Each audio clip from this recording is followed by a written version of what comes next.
Ngayong araw mga guys, nandito na naman nga po tayo sa Inares Plaza para tunghayan at saksihan itong mga nagwagwapuhan at mga naggagalingan ng mga player nitong 21 under ng Barangay Darangan. Talagang sa rounds pa lang ay kitang-kita nyo na kagad kung gaano kagugwapo itong mga player ng Barangay Darangan. At nandito nga din po pala si Kurt Heinrich Ramos. Talagang iba nga yung karakas niyang idol ko na yan dahil nung nilabas nga ng Escaped yung picture niyan sa media day, talagang bandami nga nag-share. At sabi din ng mga ibang beshi natin, gusto na daw nilang tumira sa Barangay Darangan. Kaya tara, samahan nyo muna kami dito sa aming trip. Let's go!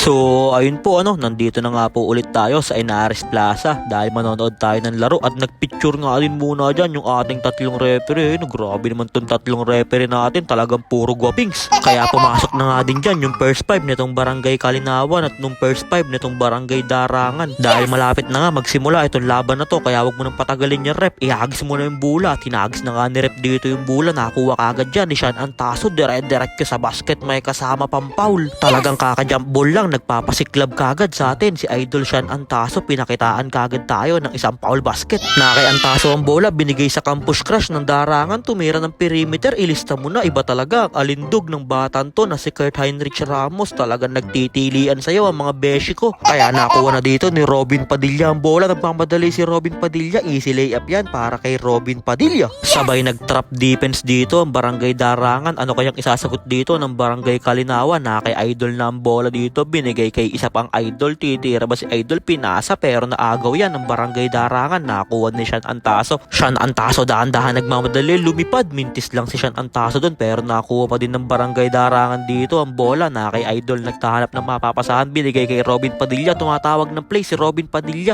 binigay kay number 5, binigay kay Antaso. Antaso dito naghahanap ng mapapasahan, umiikot na pala sa 3 points si Robin Padilla, sabay tumira ng 3, Robin Padilla for 3. Kaya napatawag kagad ng timeout dyan ng Barangay Kalinawan dahil sa napakagandang play na ginawa nitong Barangay Darangan. At 10-0 run na nga din po pala ang ginagawa dito ng Barangay Darangan. Kaya talagang napatawag kagad ng timeout dyan si head coach. Kaya back to the ball game na ulit tayo. Nasa Kalinawan dito ang bola pero naagawan sila dyan ng Barangay Darangan, pinigay kay Robin Padilla, nirongput pa ni Robin Padilla. Grabe naman tong bata na to.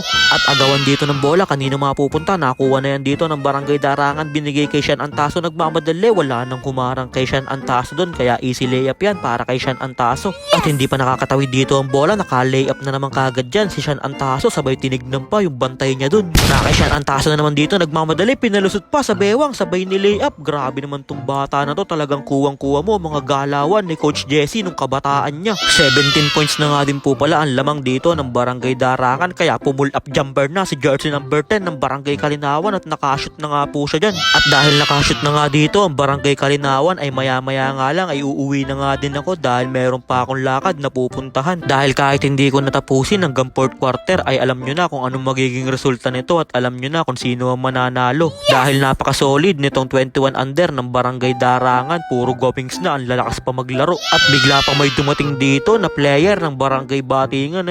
Tapos na yung laro nyo Idol, Barangay Kalinawan na saka Barangay Darangan, baka maipasok ka pa dyan ng Barangay Kalinawan, bakit kasi ngayon ka lang dumating? Kaya yun lang mga guys, maraming salamat nga po pala sa walang sawang pagsuporta at sa palaging panonood. I-follow nyo na si Ninin Vlogs para sa mga susunod pang vlogs. Mag-ingat po kayo palagi, bye bye yo!